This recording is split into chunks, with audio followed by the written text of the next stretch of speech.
Hello po mga kasuper. Ngayon ay gagawa tayo ng isang napakasarap na American cherry pie.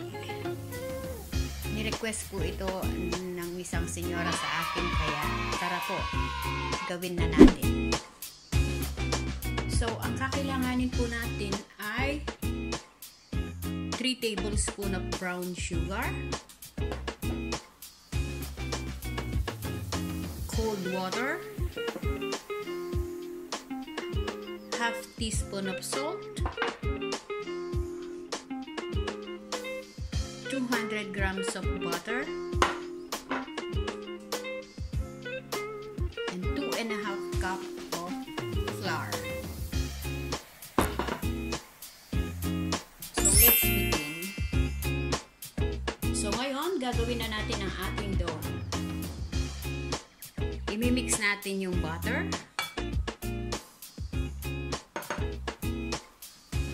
yung ating salt,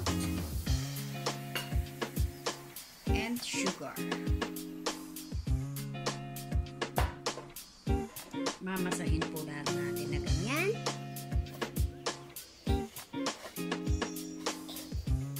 Pwede rin po nating ilagay sa ating mixer, pero mano-mano na lang po ang ating gagawin.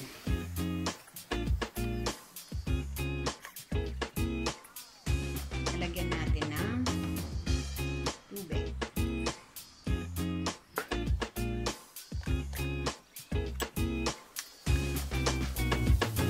Tapos po natin pagsama-samahin lahat ng ating ingredients. Ininid po natin siya.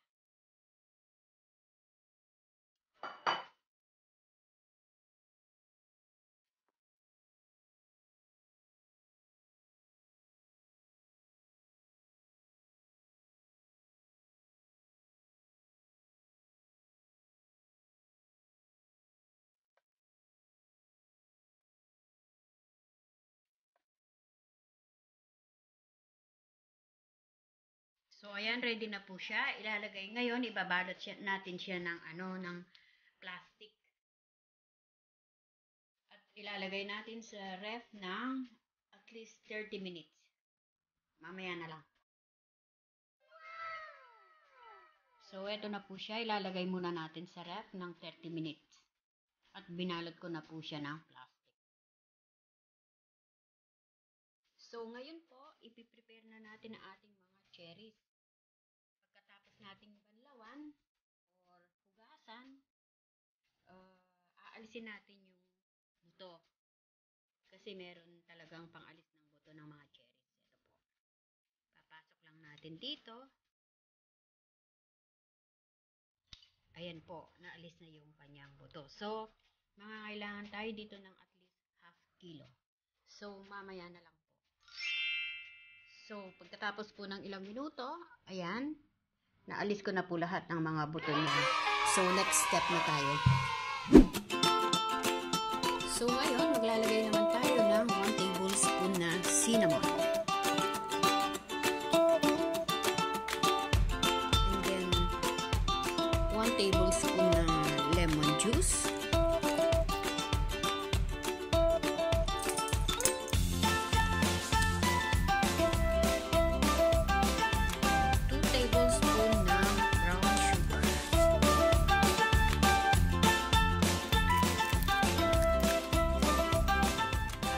Tablespoon ng cornstarch.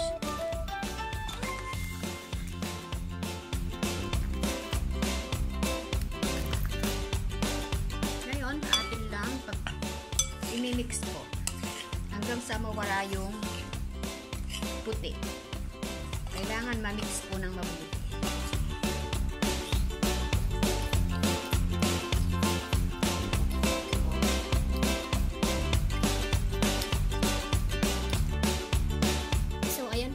Ready na siya. Na-mix na po lahat. So, next step na tayo. Ngayon ay kukunin na natin ang ating dough sa ref. So, ito na po. Kinuha ko na ang ating dough sa ref. Ready na po siya. Mag-proceed na po tayo sa next step natin. Maglalagay lang tayo ng flour. para hindi po dumikit.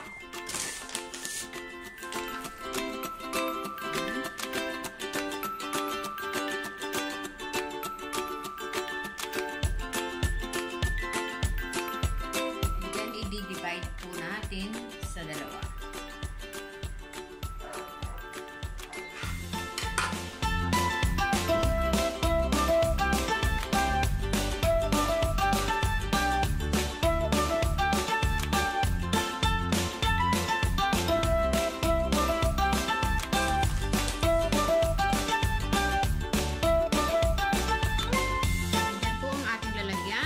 Binras ko po siya ng butter, tapos nilagyan ko po siya ng flour para hindi po dumikit ang ating dough.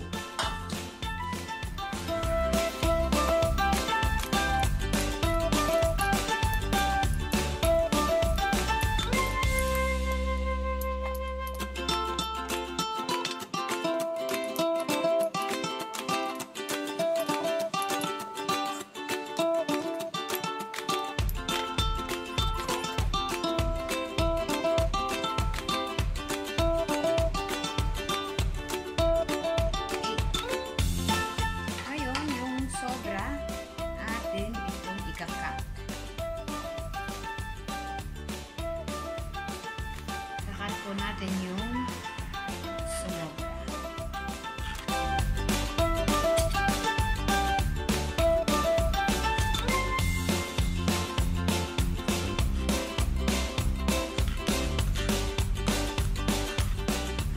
Okay. Ngayon, bago natin ilagay yung ating cherries na itin-prepare kanina, susukin muna natin ng fork ng tinidor. Okay. Ayan. Atin na pong ilagay ngayon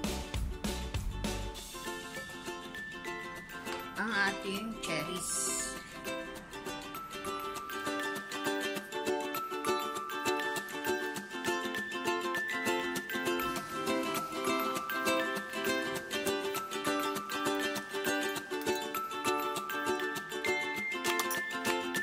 Siya. Ngayon, atin naman tatakpan dito sa isa pang dough, yung hinati natin kanina.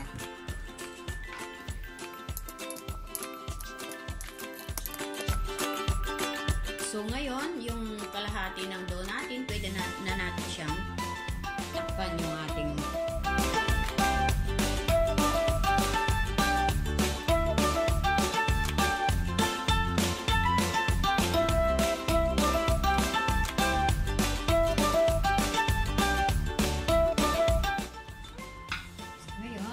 atin na pong isasara.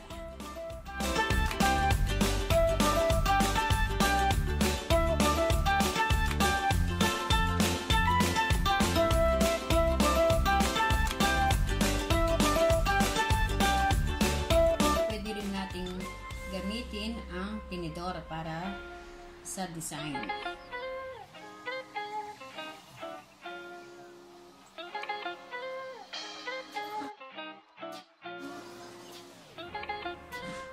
Tapos, bago po natin ilagay sa oven, tusukin po natin ng tinidor. Yan, bigyan lang natin ng konting design.